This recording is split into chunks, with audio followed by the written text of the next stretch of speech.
चलिए हम लोग शुरू करते हैं आज का बाइबल अध्ययन। आज हम लोग अध्ययन करेंगे डैनियल अध्याय 5। डैनियल अध्याय 5 4 हम लोग कर चुके थे दानियल अध्याय में बीते थर्सडे को। तो आज हम लोग डैनियल 5वां अध्याय का अध्ययन करेंगे। डैनियल 5वां अध्याय को हम लोग 4 हिस्से में बांट दिए हैं। आइए हम लोग 4 हिस्से को पढ़ेंगे और मुझे 4 लोग पढ़ दें तो बड़ा अच्छा रहेगा। पहला व्यक्ति 1 पद से उसको 1 पद से 9 तक पढ़ दीजिए। और दूसरा व्यक्ति जो है, कौन पढ़ना चाहेंगे? पहला व्यक्ति 1 पद से 9 पद तक। अच्छा, शैलेंद्र जी पढ़ेंगे 1 पद से 9 पद 5वां अध्याय का। उसके बाद 10 से दूसरा सेक्शन जो है 10 पद से 17 तक पढ़ दीजिए। दूसरा सेक्शन। Yes sir. अच्छा, आप पढ़ दीजिए। कौन? सत्येंद्र जी हैं? कौन पढ़ना चाहते हैं? संदीप सर। संदीप। अच्छा, तो 10 से 17 और उसके बाद 18 से 21 कौन पढ़ना चाहेंगे? Yes sir. सुरेश कुमार। और मुबारक पढ़ जी। दीजिए 12 से 30, है ना? 12 से 30 मुबारक पढ़ दीजिए। तो आइए हम लोग शुरू करते हैं शैलेंद्र जी से। Sorry sir. हम्म, दीवार पर लिखा गया लेख। बलेसर नामक राजा ने अपने 1000 प्रधानों के लिए बड़ा भोज किया और उन 1000 लोगों के सामने दाख मधु पिया। दाख मधु पीते पीते बलेसर ने आज्ञा दी कि सोने चांदी के जो पात्र उसके पिता नबूकदनेस्सर ने यरूशलेम के मंदिर में से निकाले थे उन्हें लाया जाए, कि राजा अपने प्रधानों और रानियों और रखेलियों समेत उनमें पिए। तब जो सोने के पात्र यरूशलेम में परमेश्वर के भवन में के मंदिर में से निकाले गए थे वे लाए गए, और राजा अपने प्रधानों और रानियों और रखेलियों समेत उसमें पीने लगा। तब दाख मधु पीकर सोने चांदी पीतल लोहे काठ और पत्थर के देवताओं की स्तुति कर ही रहे थे कि उसी घड़ी मनुष्य के हाथ की सी कई उंगलियां निकलकर दीवट के सामने राज मंदिर की दीवार के चुने हुए कुछ लिखने लगे, और हाथ का जो भाग लिख रहा था वह राजा को दिखाई पड़ा। उसे देखकर राजा भयभीत हो गया और वह मन ही मन घबरा गया, और उसकी कमर की जोड़ ढीले पड़ गए और कांपते कांपते उसके घुटने एक दूसरे से टकराने लगे। तब राजा ने ऊंचे शब्द से पुकार कर मंत्रियों, कसीदियों और अन्य भावी बताने वालों को हाजिर करवाने की आज्ञा दी। जब बेबीलोन के पंडित पास आए तब राजा उनसे कहने लगे, जो कोई वह लेख लिखा हुआ पढ़कर उसका अर्थ मुझे समझाए, उसे बैजनी रंग का वस्त्र और उसके गले में सोने का कंठमाला पहनाई जाएगी, और मेरे राज्य में तीसरा वही प्रभुता करेगा। तब राजा ने सब पंडित लोग भीतर आए, परंतु उस लिखे हुए को न पढ़ सके और न राजा को उसका अर्थ समझा सके। इस पर बेलेसर राजा बहुत घबरा गया और भयातुर हो गया, और उसके प्रधान भी बहुत व्याकुल हुए। परमेश्वर के वचन को पढ़े जाने पर धन्यवाद। धन्यवाद। दूसरा पढ़ दीजिए 10 से 17 तक। दानियल अध्याय 5 और वचन 10 है। राजा और प्रधानों के वचनों को सुनकर रानी भोज के भवन में आई और कहने लगी, हे राजा, तू युग युग जीवित रहे, अपने मन में ना घबरा और ना उदास हो। तेरे राज्य में दानियल नामक एक पुरुष है, जिसका नाम तेरे पिता ने बेलतशस्सर रखा था। उसमें पवित्र ईश्वरों की आत्मा रहती है, और उस राजा के दिनों में उसमें प्रकाश, प्रवीणता और ईश्वरों के तुल्य बुद्धि पाई गई। हे राजा, तेरा पिता जो राजा था, उसने उसको सब ज्योतिषियों, तांत्रियों, कसदियों और अन्य भावी बताने वालों का प्रधान ठहराया था, क्योंकि उसमें उत्तम आत्मा, ज्ञान और प्रवीणता और स्वप्नों का फल बताने और पहेलियां खोलने और संदेह दूर करने की शक्ति पाई गई। इसीलिए अब दानियेल लाया जाए और वह इसका अर्थ बताएगा। लेख का अर्थ बताया जाना। तब दानियेल राजा के सामने भीतर बुलाया गया। राजा दानियेल से पूछने लगा, क्या तू वही दानियेल है जो मेरे पिता नबूकदनेस्सर राजा द्वारा यहूदा देश से लाए हुए यहूदी बंधुओं में से है? मैंने तेरे विषय में सुना है कि ईश्वर की आत्मा तुझ में रहती है, और प्रकाश, प्रवीणता और उत्तम बुद्धि तुझ में पाई जाती है। देख, अभी पंडित और तंत्री लोग मेरे सामने इसीलिए लाए गए थे कि यह लिखा हुआ पढ़े और उसका अर्थ मुझे बताए, परंतु वे उस बात का अर्थ न समझा सके। परंतु मैंने तेरे विषय में सुना है कि दानिय्येल भेद भेद सकता और संदेह दूर कर सकता है।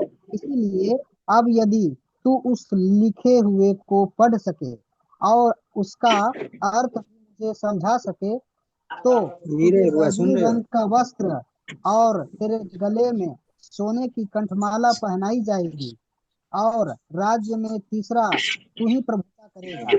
दानियेल ने राजा से कहा, अपने दान अपने ही पास रख, और जो बदला तू देना चाहता है वह दूसरे को दे।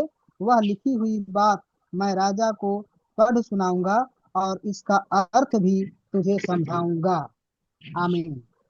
धन्यवाद संदीप। तीसरा पढ़ दीजिए, 18 से 21 तक।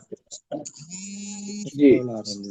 हे राजा, परम प्रधान परमेश्वर ने तेरे पिता नबूकदनेस्सर को राज्य, बड़ाई, प्रतिष्ठा और प्रताप दिया था, और उस बड़ाई के कारण जो उसने उसको दी थी, देश देश और जाति जाति के अब लोग और भिन्न भिन्न भाषा बोलने वाले उसके सामने कांपते और थरथराते थे। जिससे वह चाहता उसे वह घात करता था, और जिसको वह चाहता उसे वह जीवित रखता था। जिसे वह चाहता उसे वह ऊंचा पद देता था, और जिसको वह चाहता उसे वह गिरा देता था। परंतु जब उसका मन फूल उठा और उसकी आत्मा कठोर हो गई, यहाँ तक कि वह अभिमान करने लगा, तब वह अपने राज सिंहासन पर से उतारा गया और उसकी प्रतिष्ठा भंग भंग की गई। वह मनुष्यों में से निकाला गया, और उसका मन पशुओं का सा और उसका निवास जंगली गधों के बीच हो गया। वह बैलों के समान घास चरता और उसका शरीर आकाश की ओस से भींगा करता था, जब तक कि उसने जान न लिया कि परम प्रधान परमेश्वर मनुष्यों के राज्य में प्रभुता करता है, और जिसे चाहता उसी को उस पर अधिकारी ठहराता है। धन्यवाद।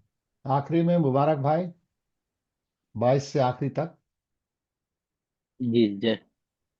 लेकिन तू ऐ ब्लेसर, जो उसका बेटा है, बावजूद कि तू इस सब से वाकिफ था, तो भी तूने अपने दिल से आजिजी न की, बल्कि आसमान के खुदावंद खुदा के हुजूर अपने आप को बुलंद किया, और उसकी हैकल के जुरूफ तेरे पास लाए, और तूने अपने उमरा और अपनी बीबियों और हरमों के साथ उनमें मैं खारी की, और तूने चांदी और सोने और पीतल और लोहे और लकड़ी और पत्थर के बूतों की हमद की, जो न देखते और न सुनते और न जानते हैं, और उस खुदा की तमजीद न की कि जिसके हाथ में तेरा दम है और जिसके काबू में तेरी सब राहें हैं।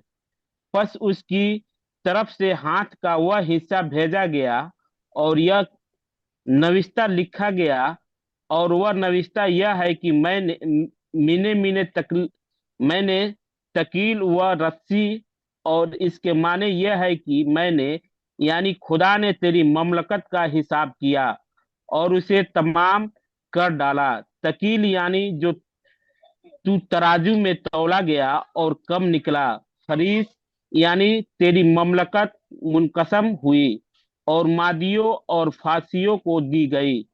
तब बलेसर ने हुक्म किया और दानियल को अर्गवानी खिलात पहनाया गया और जरीन तौक उसके गले में डाला गया और मनादी कराई गई कि वो ममलकत में तीसरे दर्जे का हाकिम हो। उसी रात को बलेसर कसदियों का बादशाह कत्ल हुआ और दार दारामादी ने 62 वर्ष की उम्र में उसकी सल्तनत हासिल की। आमीन। बहुत बहुत धन्यवाद आप सबों को बहुत सुंदर से पढ़ देने के लिए। तो दानियल 5वां अध्याय जो है बहुत ही प्रचलित अध्याय है, क्योंकि इसमें जो ये शब्द है मने मने तेकेल पारसिन, दीवार पर लिखा जाना, मने मने तेकेल पारसिन ने अरामियन अरामियन भाषा में लिखा गया। और ये एक बहुत ही प्रचलित फ्रेज बन गया है अंग्रेजी में। ये सारे लोग शायद लिटरेचर, इंग्लिश लिटरेचर के लोग जो इसको उपयोग में लाते हैं, इसका ऐतिहासिक बैकग्राउंड नहीं भी जानते होंगे, लेकिन इसको ज्यादातर लोग लिखते हैं दीवार पर लिखा जाना, है ना, राइटिंग ऑन द वॉल। एक तरह से इसको वार्निंग के तौर पर लिया जाता है। ये फ्रेज है, किसी भी, इस फ्रेज का अर्थ होता है किसी को वार्निंग देना। There is a writing on the wall, यानी कि दीवार पर लिखा गया आपके लिए, यानी कि आपको चेतावनी दी जा रही है। तो इसके लिए ये, इस फ्रेज के लिए दानियल 5 अध्याय का काफी प्रचलित है। तो थोड़ा सा इसका इतिहास हम जानने की कोशिश करेंगे। ये 5वां अध्याय जो है चौथे अध्याय से बिल्कुल जंप कर गया, क्योंकि हम लोग चौथा अध्याय में देखे थे, वहां नेबूकदनेस्सर सपना देखता है बड़ा पेड़ होने का। उसके बाद वो कैसे वो जानवरों का बीमार हो जाता है और जानवरों की तरह रहना शुरू हो जाता है।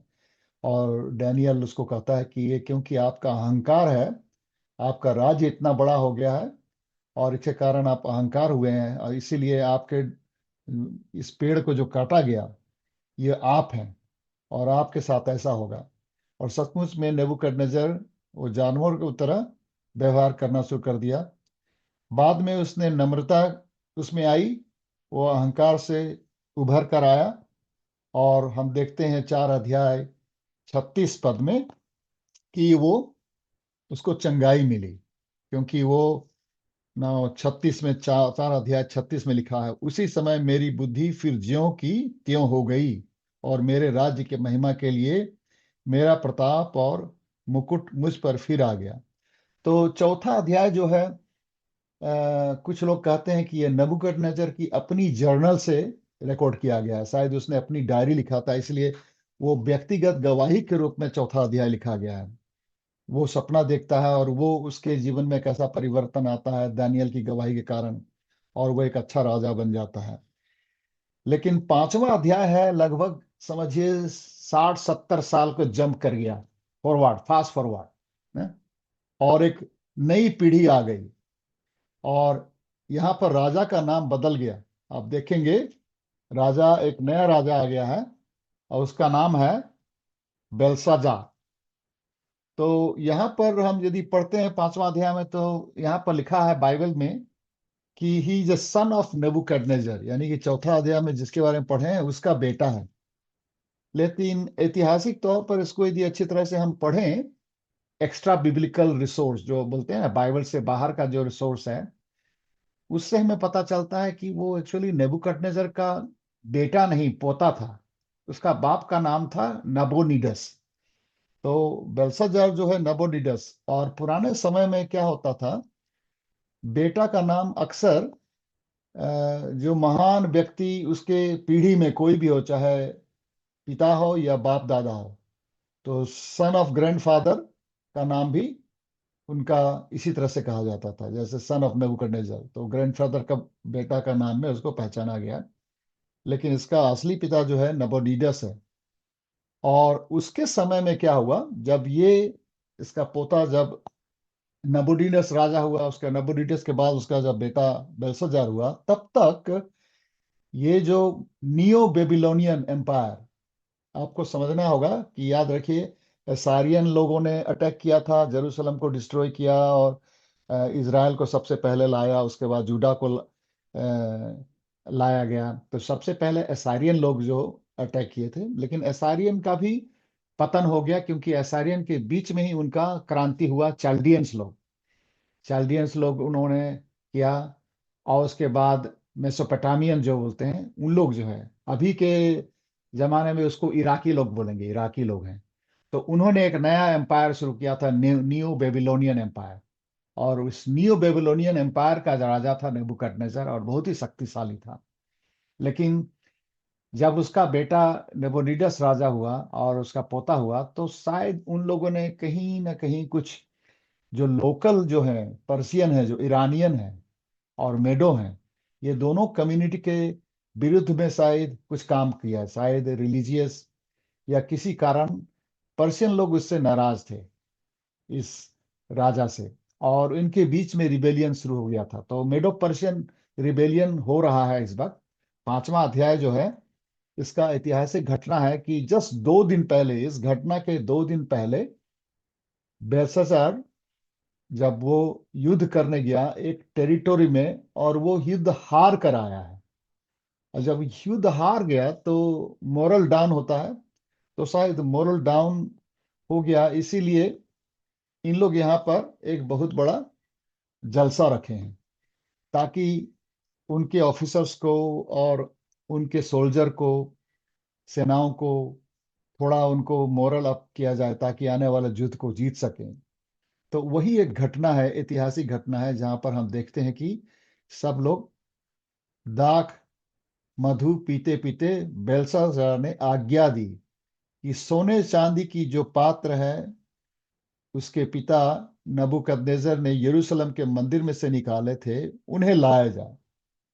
कि एक तरफ देख रहे हैं कि उनके क्रांतिकारी मेडो पर्शियन जो लोकल लोग हैं, वो अपराइज हो रहा है, सिविल वार हो रहा है, और वो टेरिटोरी हारते जा रहे हैं। तो कैसे इनके बीच में फिर से मोरल बूस्ट किया जाए, इनको याद दिलाने के लिए कि देखो भाई, हम लोग तो, देखो जेरूशलम से इन लोग पूरा हम लोग इन्वेड करके जीत कर लाए थे मेरे पिताजी ने। तो हमारा तो इतिहास जो है बड़ा गौरव है, और आने वाले दिनों में गौरव होगा। तो एक तरह से एक जलसा किया गया, जिसमें अपनी बहादुरी को बखान करना चाहते थे, फुटानी दिखाना चाहते थे, अहंकार दिखाना चाहते हैं कि हम शक्तिशाली वंशज से आए हुए हैं, नेबुकदनेस्सर के वंशज से आए हुए हैं, हम कम नहीं हैं। तो एक से, आप देखेंगे 5 अध्याय, 1 से 9 तक, विशेष करके वहां उस जलसा में क्या हो रहा है, इसका बखान किया गया है। डैनियल ने दिखाया है कि क्या किया जा रहा है। तो मैं चाहता हूं कि आपने पढ़ लिया और टेक्स्ट को पढ़ लिया। इसमें से मेरा पहला प्रश्न होगा आपसे थोड़ा, और मैं चाहता हूं कि आप पार्टिसिपेट करें। कि पहला तो सेक्शन है 5 अध्याय 1 से 9, जिसमें हम दिखाते हैं कि arrogance that invoke the writing on the wall, उसका अहंकार जिसके कारण दीवार पर लिखा जाना शुरू हुआ। 10 से 17 है कि देखते हैं कि 10 से 17 में डैनियल को, बेल्शाजार जो ये नया राजा है 60-70 साल के बाद जो है, उसको डैनियल के बारे में पता ही नहीं था। और रानी आती है, पता नहीं, रानी शायद ये हो सकती है कि उसकी ग्रैंड मदर भी हो सकती है, नेबूकदनेस्सर की माँ, नेबूकदनेस्सर की पत्नी भी हो सकती है। क्योंकि रानी जो है पुराने जमाने में जो ग्रैंड मदर होती थी उनको भी रानी ही कहा जाता था, तो शायद वो भी हो सकती है, क्योंकि उनको याद था उनके जमाने में क्या हुआ था। वो आकर के डैनियल के बारे में बताती है। उसके बाद 18 से 21 तीसरा जो सेक्शन है, वो डैनियल जो है जब बोलना शुरू करता है तो इतिहास के बारे में वर्णन करता है। कहने का मतलब है डैनियल जो है कॉन्टेक्स्ट, संदर्भ को बताता है कि भाई संदर्भ क्या है, और इस हालात में आपका ये जो लेखन हुआ है ये आपका संदर्भ है। 10 से 17 जो दूसरा सेक्शन है, पांचवा अध्याय का 10 से 17, वो विशेष करके डैनियल के बारे में बताया गया है। जो हमें देखते हैं कि इनको बिल्कुल जो है राजा बेल्शाजर भूल चुका है। 60-70 साल हो चुके हैं शायद, और वो समय बीत गया है। तो डैनियल को कोई जानता ही नहीं है उस उस सभा में, और उनको इनके बारे में बोलने के लिए यहाँ पर 10 पद में देखता है द क्वीन, जो रानी है वो आती है। पता नहीं, ये शायद ऐसा भी हो सकता है उस जमाने में जो ग्रैंड मदर होती थी, उसको भी क्वीन ही कहा जाता था, राजा रानी ही कहा जाता था। तो कहने का मतलब है कि जो रानी है वो शायद ग्रैंड मदर हो सकती है। ऐसा हो सकता है कि जो नेबुकदनेस्सर की पत्नी है, अ, वो उनको ग्रैंड मदर है, वही है, वो उनको जानती थी उस जमाने से। इसलिए रानी आ करके कहती है कि भाई डोंट बी अलार्म। मैं हिंदी में पढ़ देता हूँ, वहां पर 10 पद में लिखा है कि राजा और प्रधानों के वचनों को सुनकर रानी भोज के भवन में आई और कहने लगी, हे राजा, तू युग युग जीवित रहे, अपने मन में न घबरा और न उदास हो। तो ये शायद नबूकदनेस्सर की पत्नी होगी, क्योंकि वो अपने समय से जानते थे उनको, और यही कारण है कि अ, उनको पता था। उसके बाद हम तीसरा सेक्शन देखते हैं 18 पद से।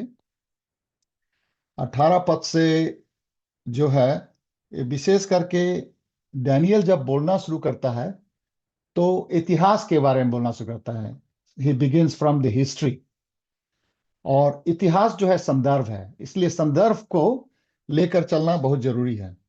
संदर्भ यदि आप बताएंगे, इतिहास बताएंगे, तो शायद समझने में आसानी होगी, क्योंकि हम भूतकाल से बहुत कुछ सीखते हैं। तो डैनियल विशेष करके संदर्भ से बोलना शुरू करता है, पास से, पुराने हिस्ट्री से कॉन्टेक्स्ट बना करके संदर्भ को बता के बोलना शुरू करता है।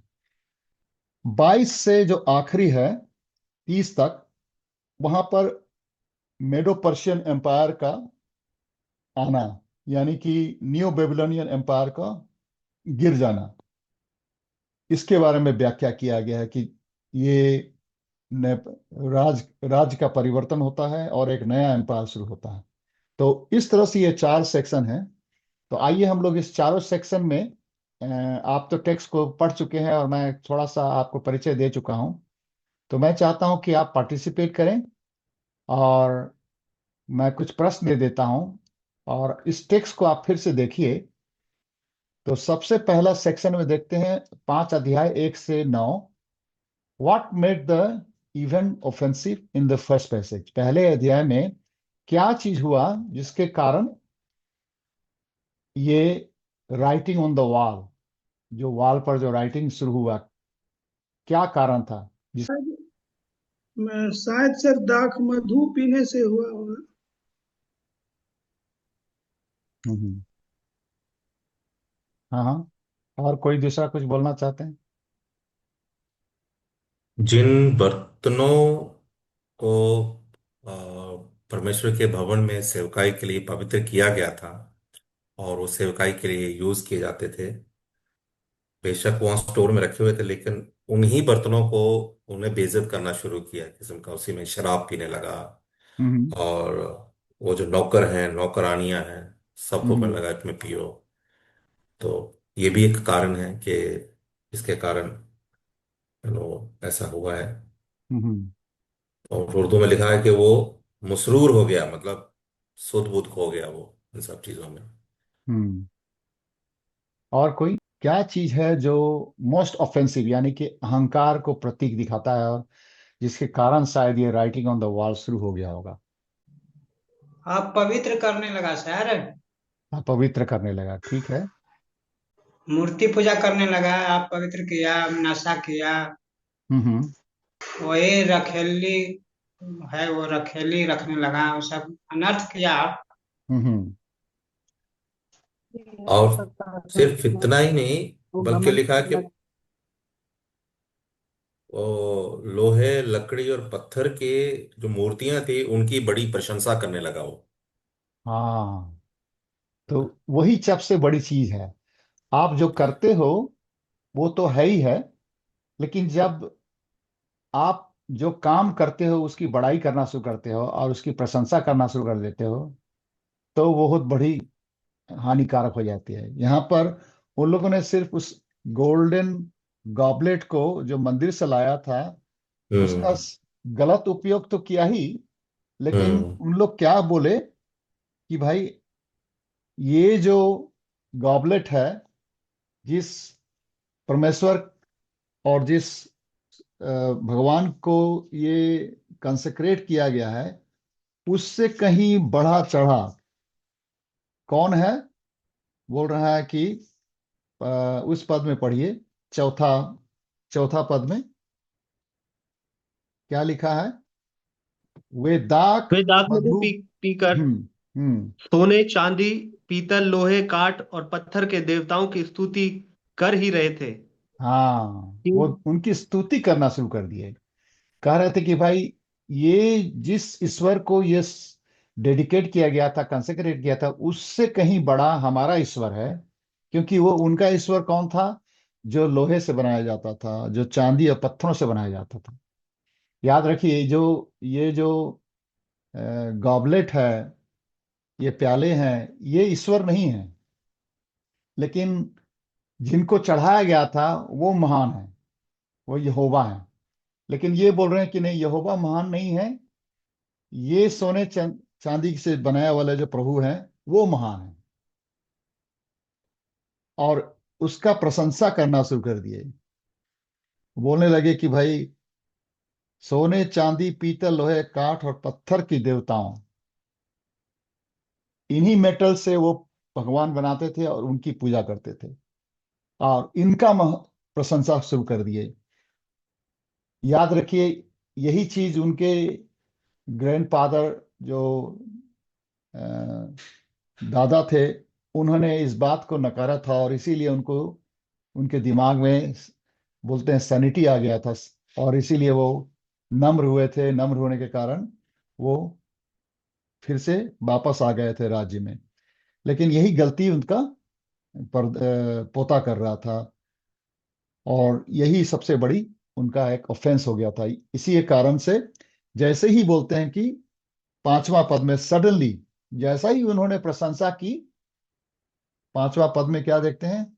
ठीक उसी वक्त कि उसी घड़ी मनुष्य के हाथ की सी हुई उंगली निकलकर दीवट के सामने राजमंदिर की दीवार के चूने पर कुछ लिखने लगी। तो वो सबसे बड़ा जो है गलत काम है। आप क्या करते हो वो तो पाप है ही है, लेकिन जब अपनी अपनी मनोदशा में आपके प्रति जो आपकी आराधना है, आपका जो समर्पण है, किसके प्रति है, वो डिपेंड करता है। आप किसको अपने जीवन में सबसे ज्यादा महान सोचते हो, प्रशंसा करते हो। तो यहाँ पर तो गलत जो मूर्ति जो बनाया जाता है काठ और लोहे से, और उनकी उनकी प्रशंसा करना शुरू कर दिए थे। और पुराने नियम में उनको एक विशेष करके आज्ञा था, याद रखिए, प्रभु के लोगों को, कि उनके जगह पर वो कोई भी दूसरा मूर्ति नहीं बनाएंगे। मूर्ति पूजा बिल्कुल ही बहुत बड़ा पाप उनको माना जाता था उनके समय में।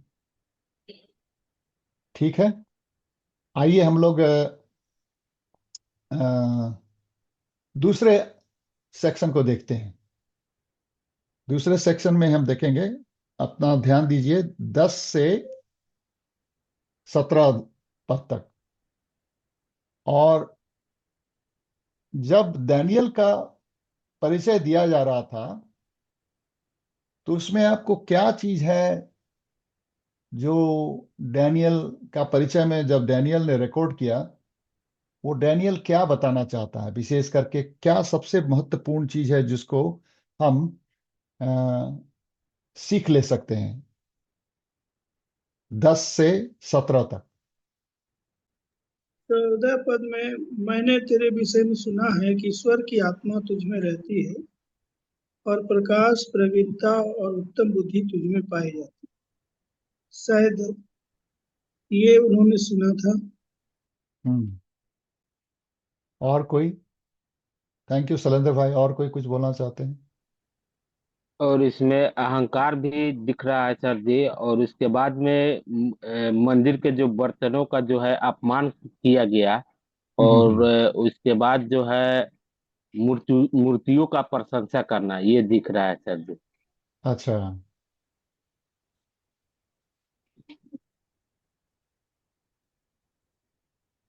और कोई? सर दानियल जो है वो गिफ्ट्स लेने से मना कर देता है, जो उसको बोलता है कि मैं, अगर तुम इस अर्थ को बताओगे तो मैं हम्म। तुम्हें दान दूंगा। लेकिन हाँ डैनियल जो है उसे रिफ्यूज करता है। हाँ। तो वो बहुत ही इंपॉर्टेंट है अजय। अजय आपने ठीक पकड़ा है। ये चीज हमें सीखना है कि इनका जो परिचय दिया जाता है, बहुत ही अच्छा परिचय दिया जाता है। याद रखिए, आपकी जितनी अच्छी गवाही हो, और वो लोग याद करते हैं और भूलते नहीं हैं। तो यहाँ पर जब रानी जब उसका परिचय देती है, तो देखिए क्या लिखा हुआ है इसमें, बड़ा सुंदर से लिखा है। जब वो परिचय दे रही है तो डैनियल के बारे में क्या लिखा गया है, आप क्या देखते हैं?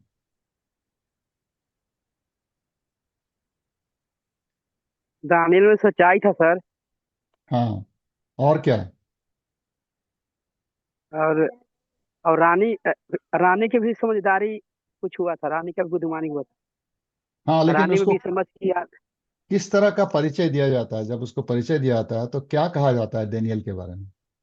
I think hmm? it's a man who has a spirit of God. हाँ।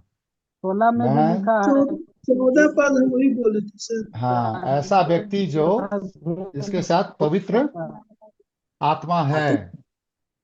तो ये बाहर वाले भी देखे कि भाई आप में जरूर कुछ ऐसी चीज है, दैविक शक्ति है, पर परमेश्वर का वास करता है आपके साथ। Who has the spirit of holy gods. 11 पद में क्या लिखा हुआ है? 11 पद में जिसके पास क्या हो? उत्तम आत्मा है। हाँ। किस तरह परमेश्वर की का आत्मा आत्मा है? उत्तम, उत्तम आत्मा। उत्तम आत्मा। उत्तम आत्मा सर। उसमें उत्तम आत्मा। और दूसरा चीज क्या है? जी। ज्ञान और ज्ञान। प्रवीणता और सपनों का फल बनाने बताने और पहेलियां खोलने। उसके पास सारे स्किल हैं। उसमें हम्म, दैविक शक्ति है, पवित्र आत्मा है, और प्रवीणता भी है। प्रवीणता है, प्रवीणता भी स्किल है। है, यस। सब कुछ है। इसको, हाँ, लिखा है लेकिन कि इस ईश्वरों को तुल्य बुद्धि पाई गई। इसका इंट्रोडक्शन तो बहुत सुंदर होगा, लेकिन इस इंट्रोडक्शन का कंफर्मेशन कैसे होता है? कैसे पता चलेगा कि भाई ये इंट्रोडक्शन है, वाजिब है, सही है? जब हम 17 पद में पहुंचते हैं, तब उसको सही कंफर्मेशन होता है। 17 पद में क्या लिखा है? डैनियल ने राजा से क्या कहा? कि अपना दान अपने ही पास रख, हाँ। और जो बदला तू देना चाहता है वह दूसरे को दे। तो वह क्या क्या लिखी हुई दान दे रहा बात, था? राजा उसको वो क्या क्या दान में दे रहा था? नंबर 1, वो क्या वस्त्र है सर, बैजनी वस्त्र। बैंजनी बैंजनी हाँ। रंग का वस्त्र, हाँ, और और गले में सोने सम्मान। सोने का की कंठ, कंठमाला। और सोने का कंठमाला सर। सम्मान और यस। धन सोने संपत्ति। का माला। हाँ। यस। प्रभुता। तो ऑनर, आदमी का सबसे बड़ी चाहत क्या होती है? सबसे बड़ी चाहत होती है, जो प्रलोभन होता है, वो होता है एक सम्मान, और दूसरा होता है धन, और तीसरा जो क्या होता है? शक्ति, पावर ना। Power, money and respect. ये तीनों चीज यस। उसको उसने ठुकरा दिया कि भाई तुम्हारा सोना अपने पास रखो, तुम्हारा जो वस्त्र जो हमको देना चाहते हो, सम्मान देना चाहते हो पर्पल कपड़ा से पहना करके, और यस। तीसरा जो है उसको क्या था, एक ओहदा मिलेगा, वो तीसरा शक्तिशाली रूलर होगा उसके हाँ राज्य में। हाँ, तीसरा सबसे बड़ा शक्तिशाली अधिकारी हाँ, होगा। तो उसने तीनों ठुकरा दिया। क्यों ठुकरा जी। दिया बताइए? तीनों ठुकरा दिया क्यों? शायद परमेश्वर सर्वोच्च थे इसलिए ठुकराया। परमेश्वर क्या? सर्वोच्च थे, सबसे हाँ, परमेश्वर तो उत्तम। सर्वोच्च है ही है, लेकिन उसने क्यों ठुकरा दिया, क्या कारण है? क्यों इस तीनों चीज को हमें ठुकराना चाहिए, क्या कारण है? ये पहली बार नहीं कर रहा है डैनियल, पहले भी कर चुका है, क्या कारण है? क्योंकि वो परमेश्वर की प्रसन्नता में जब उसने खाना छोड़ा था तो साग पात खा रहा था, तो यही कहा था कि हमारे लिए ये वाजिब नहीं है ये खाना। हम्म। वो परमेश्वर को प्रसन्न करना चाहता है, और जब ये सब चीजें उसको मिल रही हैं तो वो कहीं ना कहीं ये जानता है कि और इस बात को डिटरमिन है कि मैं परमेश्वर की ही प्रसन्नता में रहूंगा, और ये चीजें कहीं उसके ध्यान को, उसके अहदे को भटका करके कहीं दूसरी ओर ना चले, ऐसा। और वो जानता है कि मेरे अंदर क्या है, क्या खूबी प्रभु ने मुझे दिया है, क्या अभिषेक हम्म। दिया है, वो सबसे ज्यादा उसके लिए इंपॉर्टेंट है। हम्म। उसमें जो सर पवित्र आत्मा है, दैविक शक्ति है, उसके में प्रवीणता है, सपने को विश्लेषण करने की ताकत है, वो किसका है वो सब ताकत? परमेश्वर का, परमेश्वर कैसे? हाँ, सब तो सब सम्मान परमेश्वर, किसको मिलना चाहिए? परमेश्वर को। परमेश्वर तो जो बिल्कुल। सम्मान जिसका उसी को मिलना चाहिए ना, तो वो क्यों लेगा? जी हाँ, तो यही तो जी प्रॉब्लम हो जाता है, हमारे सेवक लोग जो है ना, जो सम्मान उसको मिलना चाहिए, जिसको मिलना चाहिए उसको नहीं लेके वो खुद ले लेता है ना। जी जिसका धन जिसको मिलना चाहिए वो खुद ले लेता है। लोग दान जी देते हैं परमेश्वर को, लेकिन वो खुद अपने लिए रख लेते हैं, सम्मान भी अपने लिए रख लेते हैं। अब पावर जो ओहदा जिसको मिलना चाहिए वो नहीं रख के अपने आप रख लेते हैं ना। पास्टर सोचता है कि मैं ही सबसे बड़ा शक्तिशाली इस कलीसिया में हूँ, मैं ही शक्तिशाली हूँ, मैं ही, पावर मुझे मिलनी चाहिए, ओहदा हमें मिलनी चाहिए, सम्मान हमें मिलनी चाहिए। लेकिन वो पास्टर हुआ क्यों है? किससे मिला है उसको प्रवीणता, पवित्र आत्मा की शक्ति, दैविक शक्ति किससे मिला है? जो स्रोत है उसको मिलना चाहिए ना, है कि नहीं? तो वही पहचान डैनियल वो कभी भूलना नहीं चाहता था, कि जो इसका असली अधिकारी जो है वो सर्वशक्तिमान परमेश्वर है। कि बेलसजार तुम उसको पहचानो, मुझे मुझे पहचान देकर के क्या फायदा है? तुमको जिसको पहचानना चाहिए तो तुम तो पहचान ही नहीं रहे हो, और मुझे सम्मान दे रहे हो, मुझे सोने की दे रहे हो। जिस चीज के तुम जिस चीज को तुम मानते हो और जान पहचानते हो उसको सम्मान दो। आई मीन, वो कहाँ से आया उसको पहचानो पहले। वो आया कहाँ से, उसका स्रोत कहाँ क्या है उसका पहचानो। यही चीज हमारे जीवन में कई बार हो जाता है, शायद हम अपने स्रोत को नहीं पहचान पाते हैं, और स्रोत को भुला करके हम खुद ही स्रोत बन जाते हैं। जैसे लगता है कि हम ही ना, देखे हैं बहुत लोग अपने आप को उभार लेते हैं, अपना नाम प्रोफेट बनाते हैं, अपना नाम एपोस्टल बना लेते हैं, अपना नाम reverend, most reverend, right reverend, क्या क्या बना लेते हैं, और वो ओहदे पर बैठे बना रहना चाहते हैं, और सारा सामान खुद बटोर लेते हैं, सारा संपत्ति बटोर लेते हैं, सारा अधिकार बटोर लेते हैं। तो ये चीज बहुत इंपॉर्टेंट है कि जब उसको इंट्रोड्यूस किया जाता, रानी जब इंट्रोड्यूस करता है, तो उस इंट्रोडक्शन के अनुसार डैनियल बिल्कुल ख्याल रखता है कि भाई ऐसा ना हो कि इस इंट्रोडक्शन में मैं फूल जाऊं। कभी कभी होता है ना, हम कब कुछ लोग हमें ऐसा इंट्रोड्यूस करेंगे कि हम सीना तान करके एकदम स्टेज पर पहुंच जाते हैं। लेकिन डैनियल उसके बिल्कुल विपरीत करता है कि भाई मेरा जो कुछ भी इंट्रोडक्शन मिला है उसके लायक मैं नहीं हूं, मुझे नहीं चाहिए तुम्हारा और कुछ। यदि तुम किसी को सम्मान देना चाहते हो तो सही व्यक्ति को पहचानो।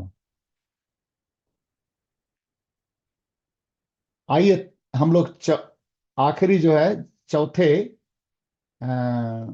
5 अध्याय 22 से 30, जिसमें हम देखते हैं कि कैसे जो न्यू बेबीलोनियन एम्पायर गिर जाता है। तो इसमें क्या चीज आपको दिखाई पड़ता है जो लगता है कि लिखा हुआ नहीं है, लेकिन लगता है कि यही हुआ होगा? लिखा हुआ नहीं है, लेकिन कहानी को पढ़ने से पता चलता है कि इसका निष्कर्ष यही है, इसका यही हुआ होगा। क्या हुआ होगा? उसको विश्लेषण बता दिया कि भाई मैंने मैंने तेकेल पार्सिन का अर्थ क्या होता है, डैनियल ने समझा दिया। कहानी का अंत हो जाता है। हम आखिरी 30 या 31 में लिखा हुआ है, क्या लिखा हुआ है 30-31 में, पढ़ के बोल दीजिए। उसी रात कसदियों का राजा बेलशस्सर कसदियों का राजा मार डाला गया ना, और द्वारा आदि जो कोई 62 वर्ष का था राजगद्दी पर विराजमान हुआ। तो यहाँ डारियस जो है वो शायद दो एक्स्ट्रा बिब्लिकल बाइबल के बाहर के सोर्स से पता चलता है कि डारियस या तो राजा साइरस का गवर्नर था जो गद्दी पर बैठा उस क्षेत्र के लिए, और नहीं तो शायद साइरस, जो राजा साइरस था उसी का ही दूसरा नाम डारियस था। और याद रखिए ये परिवर्तन इज़राइल देश के लिए, यहूदियों के लिए बहुत ही अच्छा सार्थक हुआ, क्योंकि साइरस ने ही एडिक्ट पास किया था कि यहूदियों को वापस जाने दिया जाए और अपना देश बनाए। तो जो जो दूसरा टेम्पल जो बना, ये साइरस राजा के कारण बना, उसने बनाने दिया मंदिर को। तो यहाँ जो परिवर्तन आता है, एक नया राजा आता है, ये इस तरह से कहानी का अंत होता है। लेकिन इसमें कुछ लिखा नहीं है, उसका निष्कर्ष क्या निकलता है। 22 से 30 तक और 31 तक दीवार पर जो लिखा गया, वो लिखा देख करके भयभीत हो गया। उसके बाद ने डैनियल को बुलाया, डैनियल ने आकर के उसका विश्लेषण भी दे दिया। सर 29 वचन में तब बेलशस्सर ने आज्ञा दी और दानियल को बैंजनी रंग का वस्त्र और उसके गले में सोने की कंठमाला पहनाई गई, और हम्म ढिंढोरियों ने उसके विषय में पुकारा कि राज्य में तीसरा दानियल ही प्रभुता करेगा। हम्म।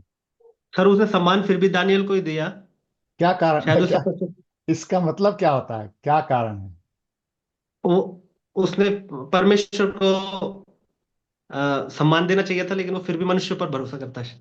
हाँ, तो कहने का मतलब क्या हुआ? अ, इसका क्या निष्कर्ष निकाला जा सकता है? डैनियल जिस कारण से उसने नकारा था, वो कारण जी सार्थक हुआ कि नहीं, सफल हुआ कि नहीं? सर नहीं हुआ। राज्य के लिए सफल नहीं हुआ। क्या कारण है? क्या कारण है? प्रभुता प्रभु के पास रहना चाहिए, मनुष्य के पास नहीं आना चाहिए, शायद दानियल ऐसा हाँ हाँ। तो इससे क्या उभर कर आता है कि बेलशस्सर राजा के मन में, दिल में कुछ परिवर्तन आया पर सुनने के बाद, विश्लेषण करने के बाद? नहीं, कोई परिवर्तन नहीं। आपको कैसे पता चलता है कि कोई परिवर्तन नहीं आया? नहीं, लेकिन 22 पद घमंडी में है भी वो। हम सर हाँ पश्चाताप नहीं किया, सर हाँ, पश्चाताप। ठीक है, घमंडी है, सादिक भाई बोल रहे हैं। क्यों क्यों बोल रहे हैं कि घमंडी है? 23 वचन में लिखा है कि उसने परमेश्वर जो आसमान का खुदा है, बादशाह है, उसके उसने अपने आप को बहुत ऊंचा कर दिया, हम्म बुलंद किया। 23 में लिखा। है हम्म। ना? 22 पद में इस तरह से लिखा है सर 22 कि में ही लिखा वो है भी सर है कि तो बड़े भी है। उसका मन, हाँ, तो भी मन तेरा से। मन नम्र नहीं हुआ। हम्म। 22 पद में ही लिखा है कि उसका मन नम्र नहीं हुआ। नहीं हुआ। हाँ, और कैसे पता चलता है कि नम्र नहीं हुआ? वो तो डैनियल का कहना है, लेकिन कैसे पता चलता है कि नम्र नहीं हुआ? क्योंकि हम लोग बोल हाँ। फिर फिर से वो सर दाख मधु पिया और चांदी सोने पीतल लोहे काठ और पत्थर की देवता जो न हम्म। देखने न सुनते और न कुछ जानते हैं, उनकी तो स्तुति की, परंतु हम्म। परमेश्वर जिसके हाथ में तेरा प्राण है और जिसके बस में तेरा सब हम्म। चलना फिरना है, उसका सम्मान तूने नहीं किया। हाँ, ये वो तो पहले का बात है, लेकिन विश्लेषण के बाद, ये तो विश्लेषण करने से पहले उन्होंने बताया कि तुम्हारे साथ प्रॉब्लम ये है, इसीलिए दीवार पर लिखा गया। लेकिन उसने विश्लेषण करने के बाद आपको कैसे पता चलता है कि बेल्शाजार का मन में कोई परिवर्तन नहीं आया है? हाँ, उसको तो परिवर्तन होना चाहिए था। इतना बड़ा उसको न्यूज मिला कि तेरे हाथ से सब कुछ छीना गया है, तो उसको हम्म। झुकना चाहिए था उस प्रभु की। हम्म। उस पश्चाताप करना चाहिए था, लेकिन वो सब कुछ पश्चाताप दिखता ही नहीं है उसका। वो हाँ। सिर्फ उसको सम्मानित कर रहा है डैनियल को। हाँ। मन में कोई परिवर्तन ही नहीं है, इतना हाँ, तो बड़ा क्यों, न्यूज मिला उसका। क्यों सम्मान किया डैनियल को?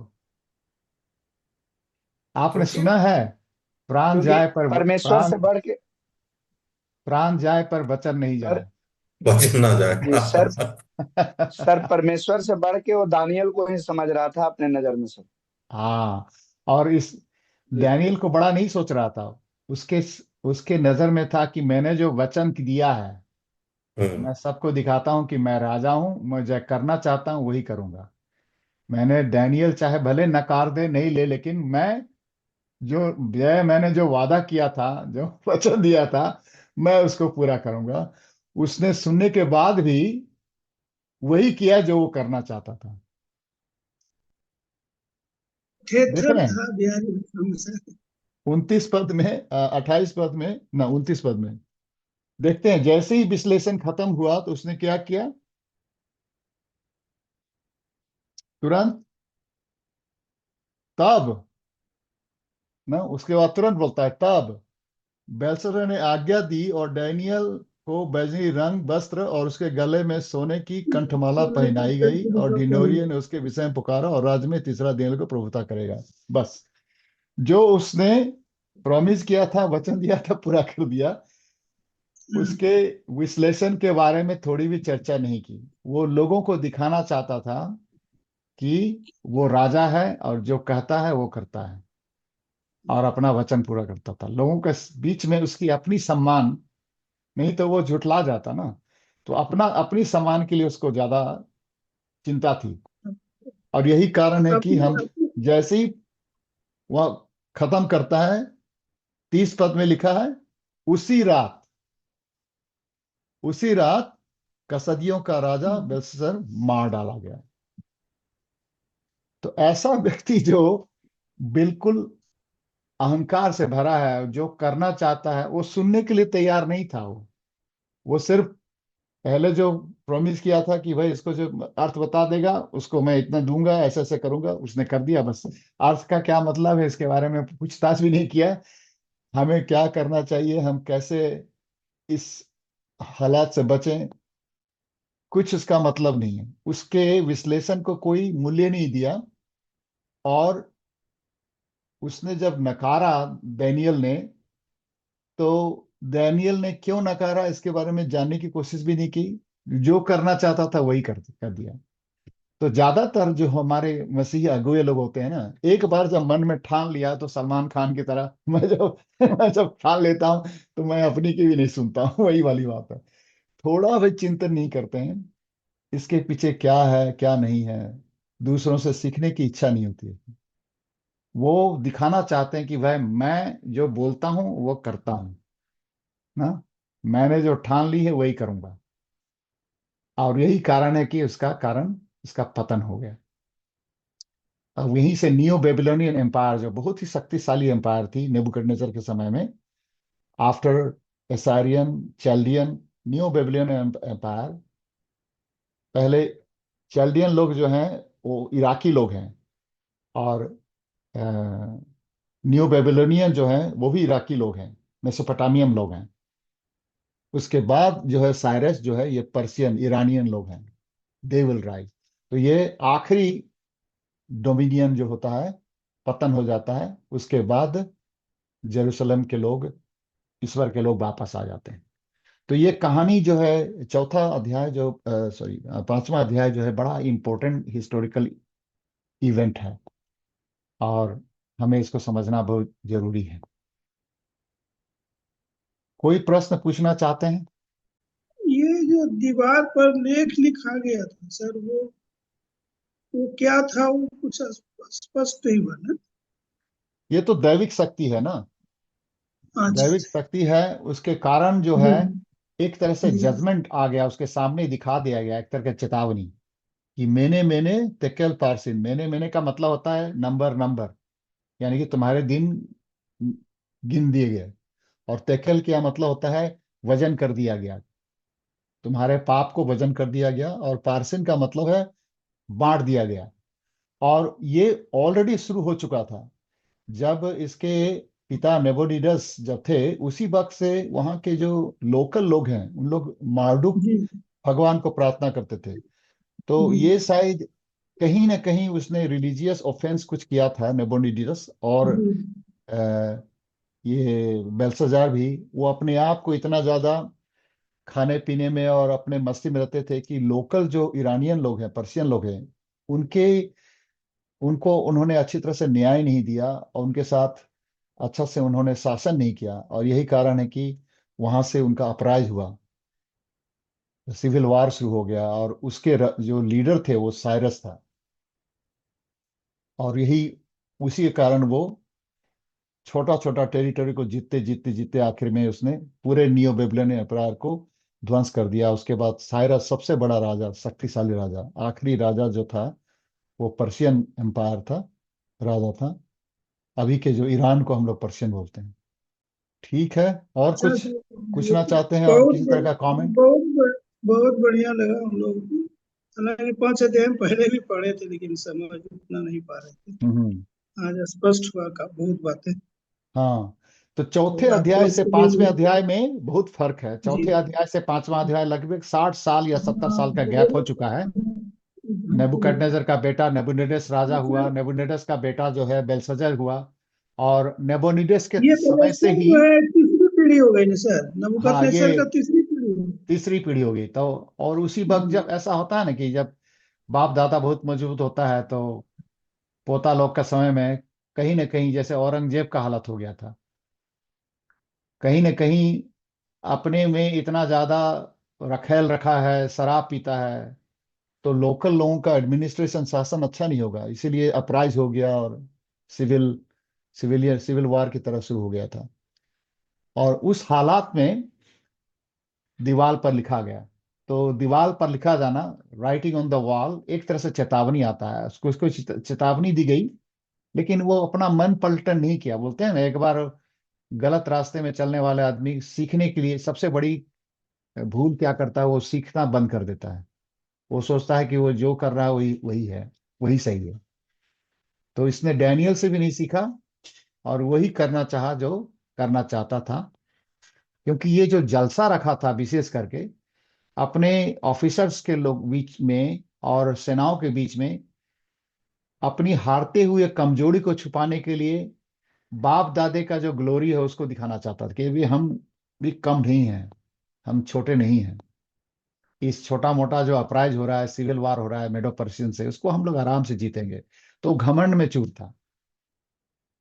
तो अभी भी ऐसे हैं बहुत सारे देश के नेता लोग, ऐसे ही हैं, घमंड में चूर रहते हैं। वो सोचते हैं कि अरे कुछ नहीं है, इसको पहले भी हम लोग हैंडल कर लिए थे, इसको फिर हैंडल कर लेंगे, क्योंकि हमारे बाप दादा ने भी ऐसे किया था।